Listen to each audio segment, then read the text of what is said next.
Welcome. I'm Jess. And I'm Michelle.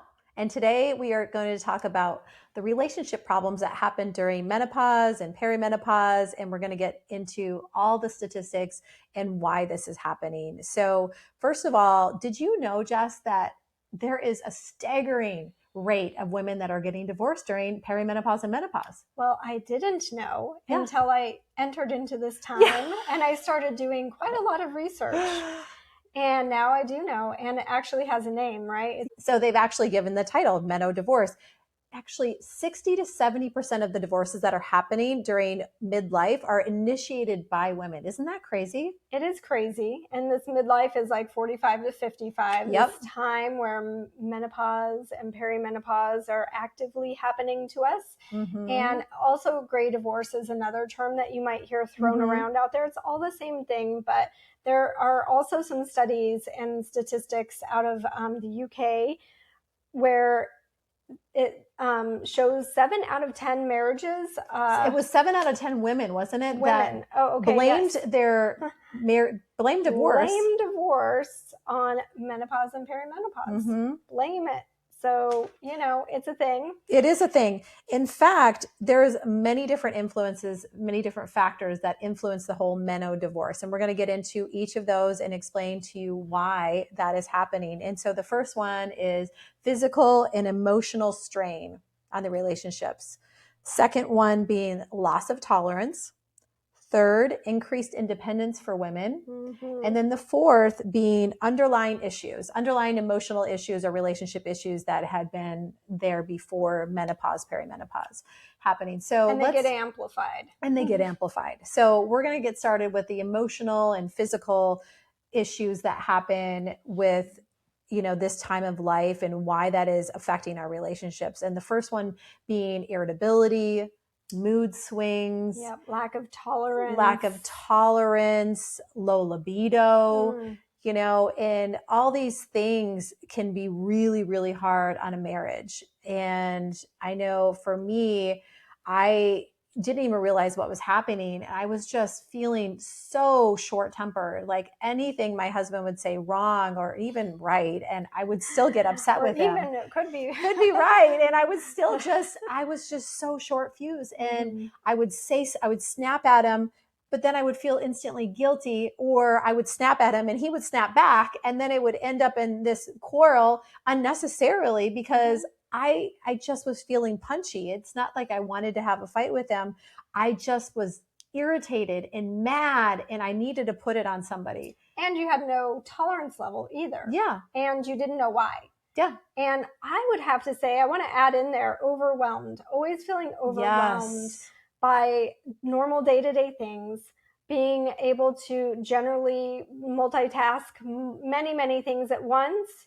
And then all of a sudden you're doing 2 things and you can't do either of them right. Right? You can't do anything good anymore. You're just always feeling so overwhelmed and upset at yourself. And on top of it, I want to just throw in one more. I feel like the brain fog and the memory, like that very puts frustrating. you over the edge too, because you don't know why. Yeah. All of a sudden you're just like, where did my brain go? I can't remember what I did yesterday. I can't remember what I had for breakfast. And I definitely don't remember that you said that to me. Yes, exactly. I don't remember any of it. Yeah. And so you forget things and then you get blamed for, well, why didn't you do it? I told you that. And it just feels really bad. So you start feeling really bad about yourself. Your confidence level goes down. Yeah. And it's just this vicious cycle, a snowball effect of, one thing after another, and coupled with all these emotional, really legitimate and real things that are happening, and then not knowing why. Yeah. I feel like that's the biggest thing, is that you don't even understand why you're feeling this way and why things are shaking out the way that they are and why you feel like you're the bad guy and nagging and everything is your fault because you're forgetting everything. So it's just a hard place to be. It is. And you can start getting not only a lack of confidence, but I feel like it starts wearing on your mood. Oh, definitely. Right? But I also think not only are you feeling bad about yourself when you explode, but I also remember feeling a lot of everybody's mean to me. I just felt like terrible. I just felt like everybody was against me. Do you ever feel like that? All like we're just like, everybody's after me. Like, why are they so mad at me? And but I think it's no different than it was before. We're just feeling it more. Yes, definitely feeling it more. And I think that was really hard for me. And so I definitely feel like things really got rocky with my husband and I when I really was not aware of what was happening. Mm-hmm. And it wasn't until I had the awareness, like, oh, like I'm changing. It's really not him. I'm changing. I need something different. And we had to work together where I had to basically tell him how to talk to me, what to say in those moments of like when he sensed that I was highly irritable. I had to basically train him to not let me explode. And I know it sounds really ridiculous. And men out there, if you're listening, it is a real thing. Like men, you do need some help and training to understand this is a really tough thing. And women don't fully understand what's happening to them. So it's really hard as a woman in the midst of it to train you on how to help her. And so I think it really comes down to some core understanding and grace for each other in this time, for sure. Yeah. And a lot of understanding and grace. Like it is a really difficult time. And I think that understanding and grace is a really big thing. I know that I reached out to a therapist for a little bit of time, and that can be helpful. But for me, what was the most helpful is talking to girlfriends that were going through some of the similar things that I was going through. I found that to be the most helpful. Because then you feel like you're not alone. Yes. And you feel more understood.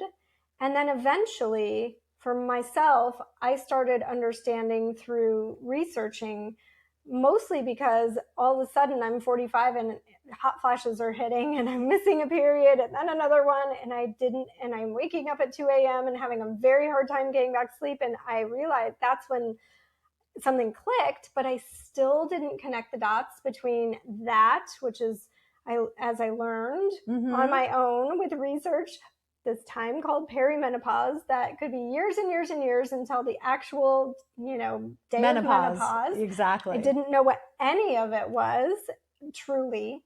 And so really it was having to get, a grasp on what is happening. And then you start realizing, oh, memory loss, brain fog, all of these things, irritability, mood swings. I've never been very moody. Yeah. And all of a sudden I'm just like the moodiest person in the room. Yeah. Right. Just very emotional and taking things personally, I think. Yeah. Really taking things, whereas I could just kind of like let things roll off my shoulder and keep moving through my day. Not a big deal. But yeah, now I feel like everything is amplified 100 times. And I know why now, though. And it just takes time to just wrap your head around it. But awareness is key. Yeah, awareness is key. I definitely think awareness really helps. The next factor influencing menodivorce is loss of tolerance. So this is a big one. And I guess for me, I didn't really realize I was in the thrust of perimenopause until I started being very intolerant of these tiny little things that never bothered me before. All of a sudden, they're just like in my face, like neon flashing lights going, what? Like, things that you probably totally tolerated and had patience for before. Absolutely. All of a sudden, they're like the worst thing ever. Yeah. Like, for instance, my husband and I have been married for almost 22 years. And a couple of years ago, when my tolerance level really shifted, I noticed it when we were having dinner and I could not even hear anybody's words except my husband's chewing. I was like, does he not realize how irritating this is? He is so loud. Why does he chew this way? And I kept thinking these thoughts in my head. Of course, thank God. And I didn't like repeat what I was thinking because it was, of course, super rude. And my husband doesn't chew inappropriately. But in the moment, I was like, oh my gosh, why is this bugging me so much? And then maybe that causes a later, yes, like getting at him for something because you're just off. You're just you're irritated. just off. You're just irritated. Yep. Yeah. And it's just irritating. And so I think, and sometimes, us women will snap, and say what, unfortunately is going through our mind.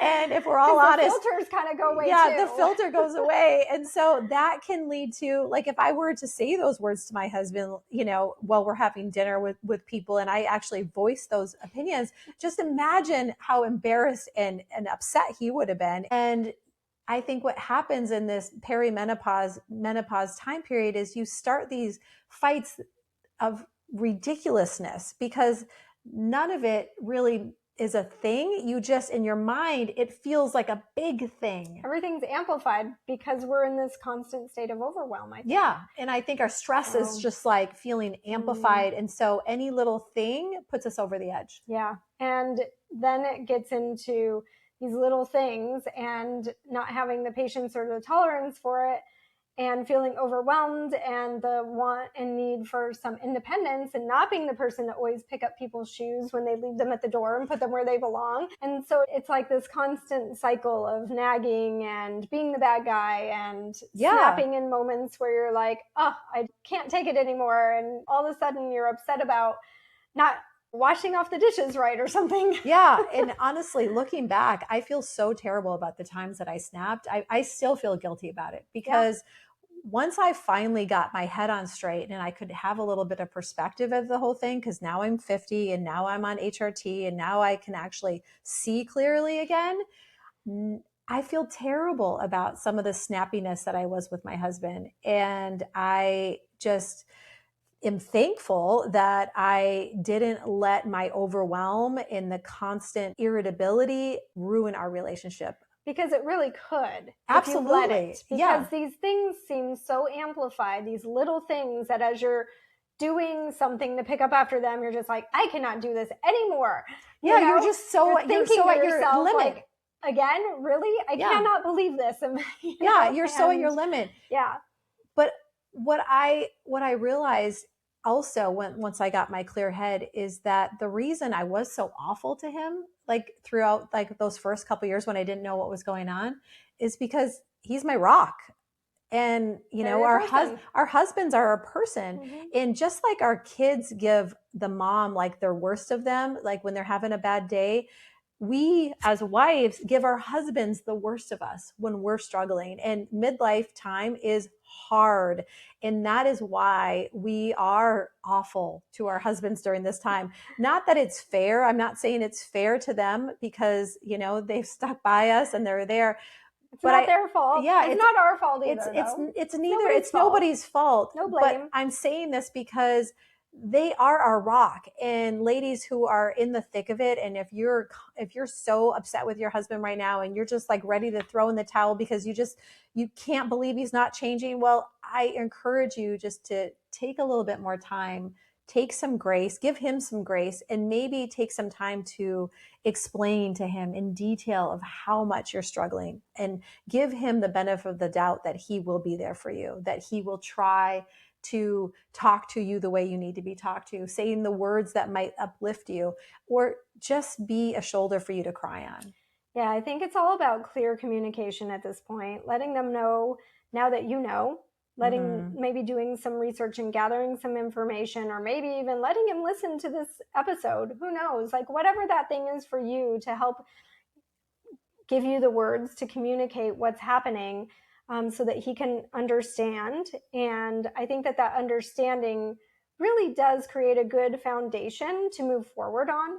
And it's all about just being honest and clear and maybe setting some boundaries if you're feeling like you need a little bit more independence. Because at this time in life, that's one of the things is that we start feeling like we want to be a little bit more independent and or maybe put ourselves first. Put ourselves first when we and our families are not used to that. Our husbands, our children, they're not really used to that. So you have to understand, help them understand why you're all of a sudden wanting to go to a yoga class or go on a walk with a friend on the beach. But I also think this need for our independence also comes because in midlife, our children are almost raised completely. And it's this time and opportunity for us, like to prioritize us for the first time in many years. And I know for myself, I felt very selfless, like trying to put my husband and my kids and my household first before me all the time for so long, that when I hit this time period, it was like a red flashing sign, like now is the time. Now is the time. Like you need to put yourself as a priority. And it feels weird. Yeah. It really feels awkward. And I think that they kind of freak out a little bit too. I think so too. I think, but it's a force. Wouldn't you agree? It's like a force within yourself. Yes. You cannot deny it. It is something that it is like, it has to be. And that's why I think, and we talk about all the time, how self-care isn't a luxury anymore in midlife. It is a must. It is a necessity. You have to start taking care of yourself, whether it's just self-care or it's prioritizing yourself, or maybe putting your time, your career maybe on the front burner for the first time and putting yourself first a little bit. But I also want to encourage you, to know that you can still have it all. It doesn't have to be you or them. It can be all of it. And you can just change yourself amongst your family situation as opposed to leaving your family situation. Right, exactly. You don't have to completely isolate yourself. It's all about communicating, and setting clear boundaries, I think, is really important too. I'm still in that place where I'm wrapping my head around all of this, and it takes them some time. Like you have to reintroduce the ideas a couple different times, multiple times, and just gently remind. Sometimes it's not so gentle, but try to be gentle. Yeah. Because it is frustrating and it's like hard. So try not to have an edge around it. I know I've gone through phases of being able to explain it calmly. And then there's moments where I'm like, look, this is just really, don't be so hard on me. And I kind of break down a little bit. And so try to take the emotion out of it and do it at a time where you can be clear and calm, and just setting boundaries for your time and your energy in a way that isn't, going to feel foreign to them and uncomfortable, but just, and also it has to feel good for you too. So it takes time. I'm still figuring it out myself. This is like kind of a messy time where everybody just has to have a little bit more tolerance for each other and for the process. And as long as everybody understands, though, I think that's the message that we're trying to really get across here, is that you just need to be clear in your communication.